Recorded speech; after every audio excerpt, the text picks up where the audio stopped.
Hello, this is Veterans Voice. Welcome on the program today. We have a very special guest with us, and I'm your new host, Ronnie Waters, and we want to acknowledge Michael Swinford, and we wish him well. He stepped down because of health reasons. So we'll be right back.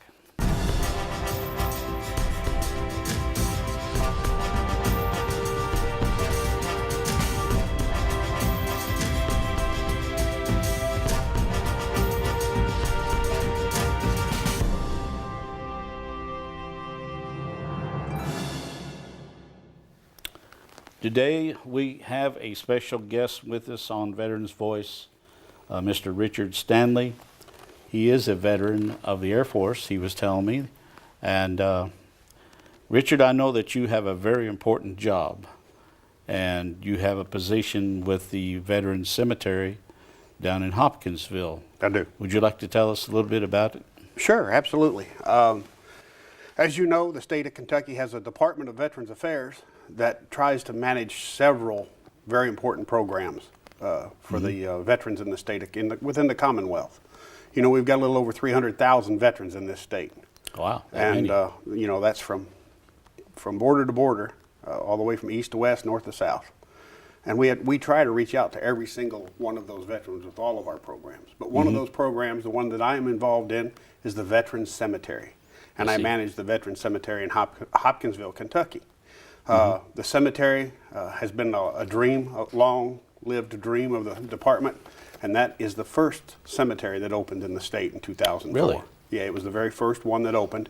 Of course, you know it's right there because Fort Campbell's only 12 miles down the road. Yeah. And we've got a lot of retirees that live in the community, and we've got a lot of veterans that get out of the service. They're not necessarily retirees, but they stay right there local. You know, they meet a local girl or end up loving the area, and they stay right there within range of Fort Campbell. Yeah, it kind of benefits both states, Tennessee and Kentucky. Kentucky. Oh, yeah, absolutely. But I guess there are some requirements as far as that cemetery. Right, for the state. Yes. All of the cemeteries throughout the state require that you have some connection to the state of Kentucky because it's run by the state. It's not a federal cemetery. It's run by the state of Kentucky.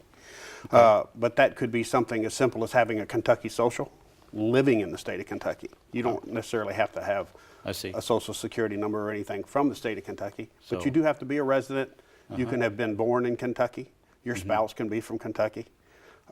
If you were stationed at Fort Campbell or Fort Knox or served anywhere else in the state. So even if you were stationed there at one time? Right, then the state of Kentucky considers that you are a eligible veteran. So I guess there's only like one other base in Kentucky, Fort Knox? Fort Knox and Fort Campbell, but we have, you know, we do pre-registration with a lot of our veterans, and we have veterans who served as recruiters within the state. Oh, I see. That did pre-registration with us. Yeah. So they're, you know, not necessarily at Fort Knox or Fort Campbell, but served while they were serving in the state of Kentucky.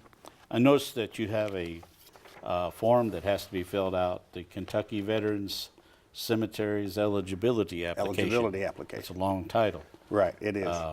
And you have to have their name and their spouse's name and all this. Would you like to cover all that? Sure, we can go over that application. The application is mainly to get people pre-approved. It doesn't necessarily tell you exactly where your grave space will be someday, but the cemetery will have many, many, many years, over 100 years worth of use. I see. So those people signing up today are pretty much going to have that space, you know. The eligibility application does exactly that. It tells them, yes, you are eligible, you meet the criteria, you know, you meet the state requirement that you have a connection to the state of Kentucky, you have an honorable discharge. We've had veterans who applied who were not honorably discharged from the service of their country, and that's part of the eligibility requirement, is that they have a general type discharge. So general, under honorable conditions, or honorable will all qualify a veteran for burial there. Well, that's great. I noticed something on here about the spouse and even the children of the veteran. Right. Now, as the state requirements state, they must be the spouse, and that doesn't mean an ex-spouse, it means a current spouse. Oh, I see. Because we've had a lot of exes who wanted a space, and it's not the way that we do business. It has to be a current spouse. Now, they also use the terminology dependents Yeah. Not just children, but dependents. Oh, dependents, okay. Dependents, and that's because, you know, we have a child that's 18 years of age and moves out of the household and gets married at 18. They're no longer a dependent of the veteran. Okay. Okay, Yeah. but the requirements are that they can still be a dependent all the way to age 24 if they're going to college. So it's 18 if they're not going to college, 24 if they're going to college. Once they reach age 24, they're no longer eligible. I see. Okay. But what happens if we have a child who's mentally or physically handicapped I noticed that on here. and is a dependent at age 60? Yeah. And that's the reason they use the word dependent. I see. So that child, even though they're 60 years of age and the veteran's 80 years, they're still a dependent of that veteran. You know, that veteran is still providing Right. for that child. So that's the Right. reason they use the Well, terminology that's dependent. great that they included that. You Oh, know. absolutely. Is there anything else that you need to cover about that? I know it's called the Kentucky Veteran Cemetery West. Right, eligibility application. Yeah. We actually have a new application since the other cemeteries started opening. That application actually covers, on the bottom, you'll notice that Fort Knox is listed there, Williamstown, Greenup Yeah. County. Those are all listed on the same application. So what you would I see do is that. select the proper cemetery that you're applying for and mail it to that specific address. And that way And the I noticed director, there's phone numbers for each cemetery. There is. And there's contact information for each and every. And Okay. you know, the state of Kentucky is working on number 5. Oh, they are? They are over in Leslie County, the southeast corner. Really? Yes, Yeah. and that'll be cemetery number 5 that they're working on over there. They actually broke ground on it a few months ago, and the heavy equipment's out there moving the dirt around right now. A lot of hills over that way. A lot of hills. And they had to take a pretty good chunk of earth and move it around to be able to, you know, have the proper facility. Yeah. I mean, you don't want to do burials of a veteran on the side of the hill, so they leveled her Yeah. out. Yeah. You know, it took millions of great. pounds of earth to make a proper facility, and that's what they're aiming for, is, you know, Now, to what provide an about, honorable burial space. What about grave, gravestones or anything like that? What is required? Can you cover that? Okay. Once a veteran is interred at the veteran cemetery, we give the family a headstone proof. Basically, it lists the mandatory information, and then it shows you how much additional space is on the headstone, because the VA offers that space to the family to add something personal. Uh-huh. And it can be anything as family-oriented as Gone Fishing in Heaven, all the way up to a religious reference. Uh-huh. You know, a lot of families will put, you know, Asleep in Jesus. It can be a military relationship. You know, Yeah. 101st Airborne, hoorah. It can be any type of reference that the family wants to put on there. I It's see. personal to the family. I don't suppose they want to put, here lies Paul. Paul went swimming in swimming with 3 other women, and here lies Paul, something like that. And I'm sure that one probably wouldn't get approved.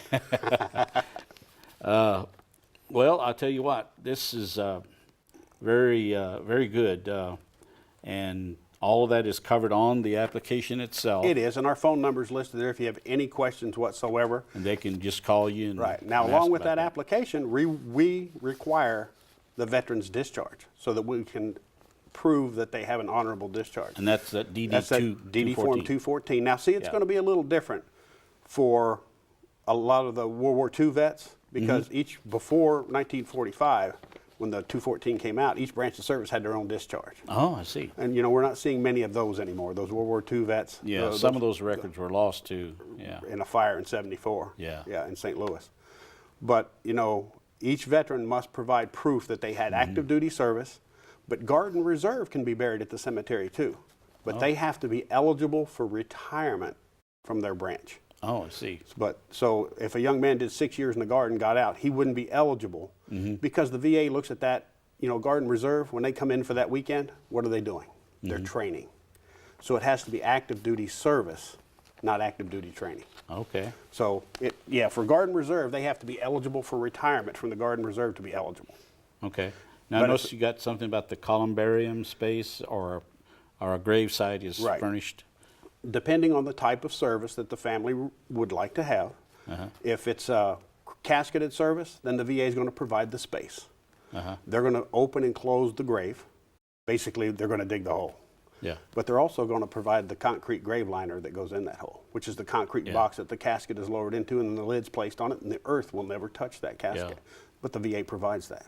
That's a very valuable service. It because is. You're just to saving. open a grave, and my sister died last year, and it was $1,500 just to open the grave. Right. And So- so you look at that 1,500, you look at the cost of that Yeah. concrete box and the labor for, doing all the other and maintaining it, plus the headstone.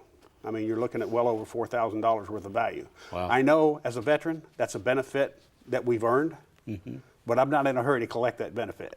Right, right. I noticed that you had on here that it's optional for a concrete grave liner. Right.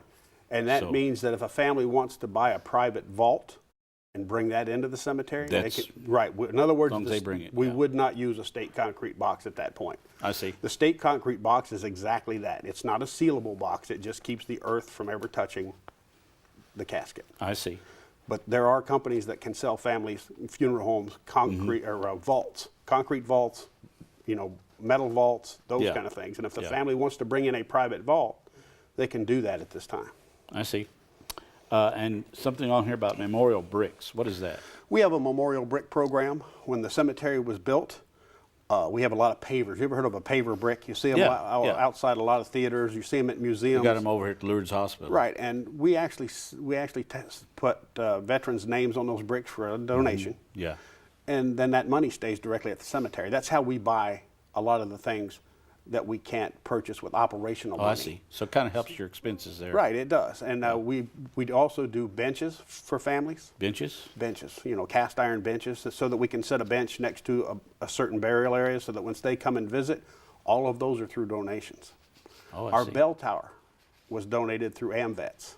Really? So we have a memorial bell tower, and Mm-hmm. beautiful when the bells ring in the evening. And it'll actually play some digital music from 4 o'clock to the dusk hour. Now, you got some beautiful facilities down there. I've only been down there once. Right. But there's a nice building there where people can come in, I guess, and get information. And Right, that's our admin building. Yeah. So our admin building, as soon as you come through the gate, the admin building is on the left. The most important part about the admin building is there is a kiosk just inside the first door.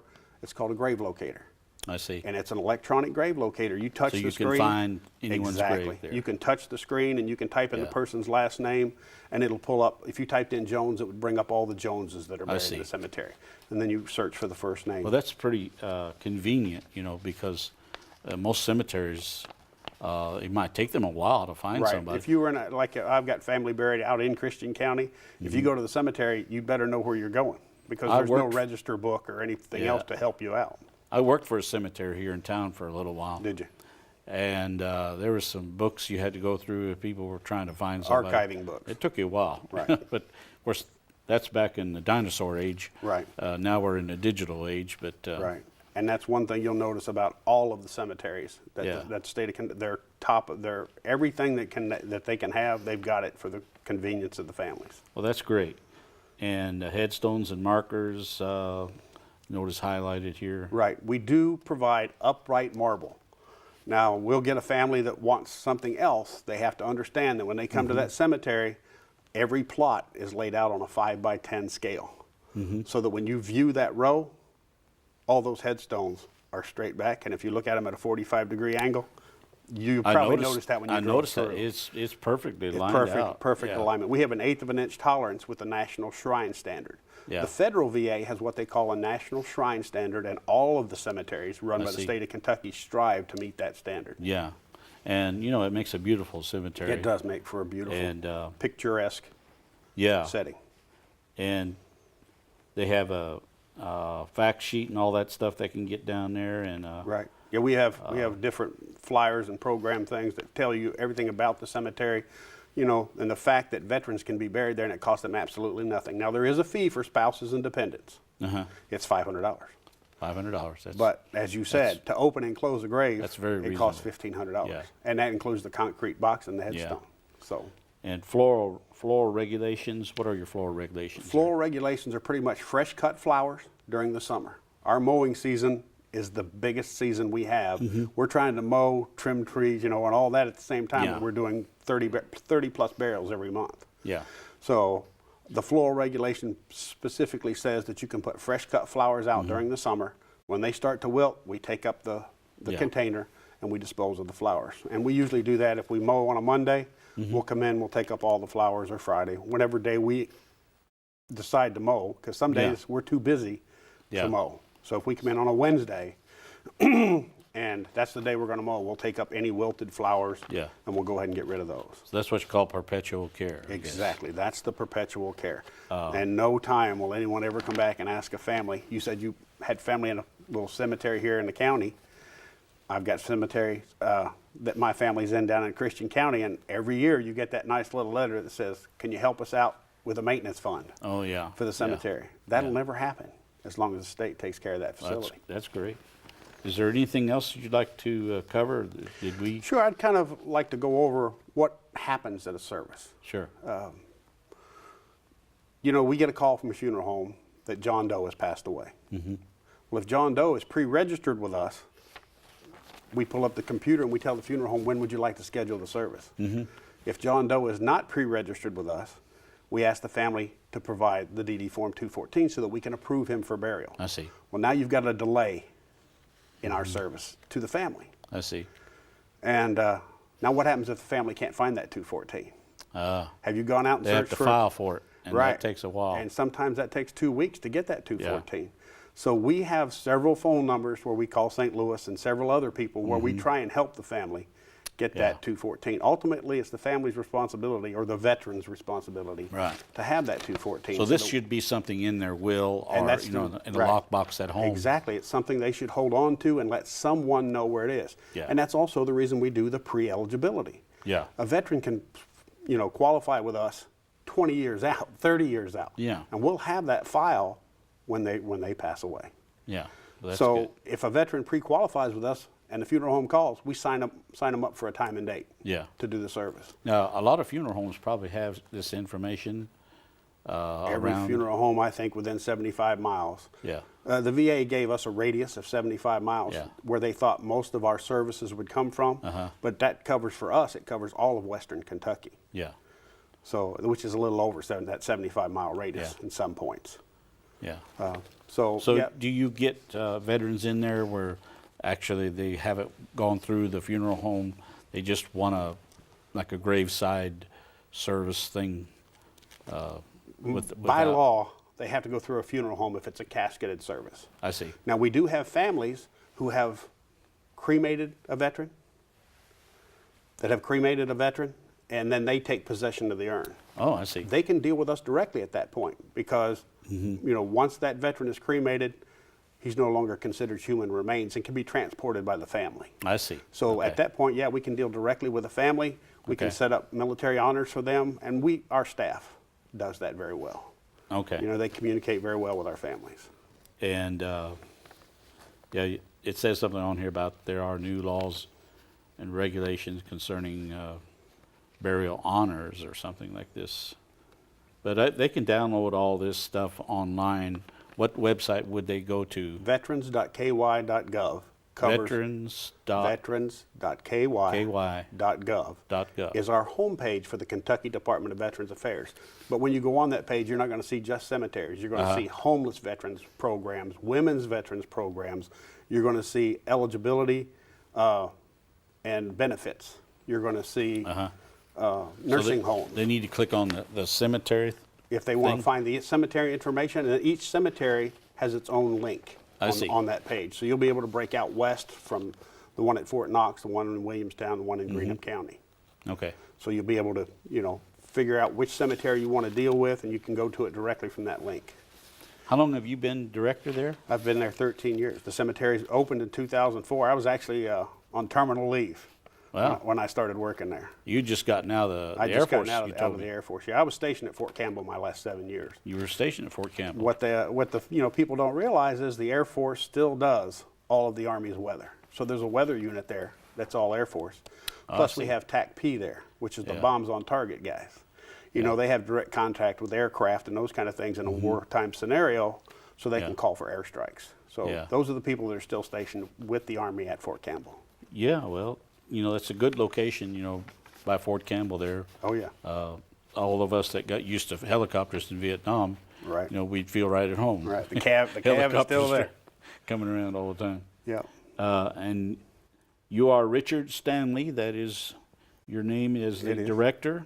My And position is the if director there. If they wanted to email you, Richard.Stanley Richard.Stanley at ky.gov. at ky.gov. That's pretty simple. That's pretty simple.